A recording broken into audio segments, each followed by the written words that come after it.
আসসালামু আলাইকুম, স্বাগত জানাচ্ছি এশিয়ান টেলিভিশনে। আপনারা সবাই অবগত আছেন, আসছে 12ই ফেব্রুয়ারি অনুষ্ঠিত হতে যাচ্ছে জাতীয় সংসদ নির্বাচন। এই নির্বাচনকে সামনে রেখে সারা বাংলাদেশের প্রত্যেকটা আসনে বিভিন্ন দলের নেতাকর্মী প্রার্থী প্রচারণায় ব্যস্ত সময় পার করছেন। আমি এখন এই মুহূর্তে আছি পাবনা 2 আসনের নির্বাচনী এলাকা নগরবাড়ি ঘাটে। আপনারা দেখতে পেরেছেন কিছুক্ষণ আগে বেড়া উপজেলা বিএনপির অর্থ বিষয়ক সম্পাদক শরীফুল ইসলাম মিন্টুর নেতৃত্বে বিশাল এক গণমিছিল অনুষ্ঠিত হয়েছে। এই গণমিছিল শেষে নেতাকর্মীরা এখানে বক্তব্য দিয়েছেন। তো আগামী জাতীয় সংসদ নির্বাচনকে সামনে রেখে তারা কিভাবে অ্যাডভোকেট এ.কে.এম. সেলিম রেজার পক্ষে কাজ করছেন, এখন আমি কথা বলার চেষ্টা করব। আজকের যে আয়োজন, হাজার হাজার নেতাকর্মীর উপস্থিতিতে বিশাল গণমিছিল অনুষ্ঠিত হলো, যার নেতৃত্বে শরীফুল ইসলাম মিন্টু। এখন আমি তার কাছে জানার চেষ্টা করব, বেড়া উপজেলা বিএনপির পক্ষ থেকে আপনারা এই নির্বাচনে কিভাবে কাজ করছেন? আমরা বেড়া উপজেলা বিএনপির পক্ষ থেকে এ.কে.এম. সেলিম রেজা হাবিব ভাইয়ের যথেষ্ট পরিমাণ কাজ করছি। ইনশাআল্লাহ আগামী দিনে, আগামী 12ই ফেব্রুয়ারির নির্বাচনে পাবনা জেলার 5টি আসনের ভিতরে সর্বোচ্চ ভোটে এ.কে.এম. সেলিম রেজা হাবিব ভাইকে পাবনা 2-এ জয়যুক্ত করে তারুণ্যের অহংকার জনাব তারেক রহমানকে এই সিটটি আমরা উপহার দেব ইনশাআল্লাহ। আমাদের পাশে জনগণ আছে, ওই গুপ্ত রাজনীতির আস্তানা পাবনা 2-এ হবে না, এই আশা ব্যক্ত করে আমি আমার সংক্ষিপ্ত বক্তব্য শেষ করছি। আমার আরেকটি প্রশ্ন আছে, আপনারা বিভিন্ন সময় ভোটারদের দ্বারে দ্বারে যাচ্ছেন, সেক্ষেত্রে সাধারণ যারা ভোটার আছে তাদের পক্ষ থেকে কিভাবে সাড়া পাচ্ছেন? অবশ্যই সাড়া আছে। আমাদের সাধারণ ভোটাররা খুব উদ্গ্রীব হয়ে আছে আগামী 12ই ফেব্রুয়ারির নির্বাচনে ভোট প্রদানের, কারণ 17 বছর কেউ ভোট দিতে পারে নাই।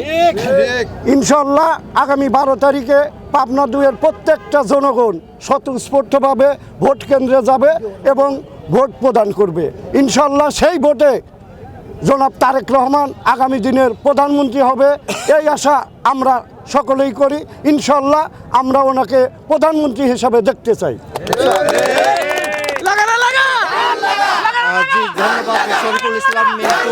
এ পর্যায়ে আমাদের সাথে যুক্ত আছেন বেড়া উপজেলা কৃষক দলের আহ্বায়ক শাহাদত হোসেন। এই নির্বাচনকে সামনে রেখে আপনারা কৃষক দলের পক্ষ থেকে কিভাবে কাজ করছেন? আমরা বাংলাদেশ জাতীয়তাবাদী বেড়া উপজেলা কৃষক দলের পক্ষ থেকে প্রত্যেকটা ইউনিয়নে আমার নির্বাচনী কমিটি গঠন করে দেওয়া হয়েছে এবং প্রত্যেক ওয়ার্ডে মানে ইউনিয়ন থেকে প্রত্যেক ওয়ার্ডে এক এক দিন এক এক জায়গা কৃষক দলের সেলিম ভাইয়ের পক্ষে প্রচারণা করছে এবং ভোট চাচ্ছে, মানুষের দ্বারে দ্বারে ঘুরছে। এবং আমাদের কৃষক দলের পক্ষ থেকে ইনশাআল্লাহ এই বেড়া উপজেলা কৃষক দলের পক্ষ থেকে আমরা সর্বোচ্চ ভোটে জয়ী করে সেলিম ভাইকে ওই সংসদে পাঠানোর জন্য আমরা কাজ করছি এবং বাংলাদেশ জাতীয়তাবাদী দলের চেয়ারম্যান জনাব তারেক রহমানকে বাংলাদেশের প্রধানমন্ত্রী হিসাবে দেখতে চাই এবং আমরা তার জন্য দোয়া করি, সেজন্য এই বাংলাদেশের প্রধানমন্ত্রী হয়। এবং আপনাদের সবাইকে জানাই ধানের শীষের পক্ষে কাজ করবেন এবং সেলিম ভাইকে বিপুল ভোটে জয় করে তাকে জয়যুক্ত করবেন।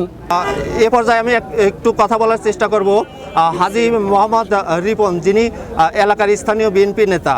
বিসমিল্লাহির রহমানির রহিম, আপনাকে অনেক অনেক ধন্যবাদ। পাবনা 2 নির্বাচনী এলাকা এ.কে.এম. সেলিম রেজা হাবিব পাবনা 2 আসনের ধানের শীষের প্রতীক নিয়ে নির্বাচন করছে।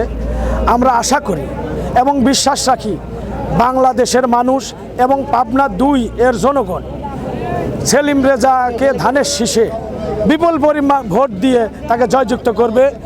তো এই ছিল পাবনা 2 আসনের নগরবাড়ি ঘাট থেকে আলমগীর পল্লব, এশিয়ান টেলিভিশন, পাবনা।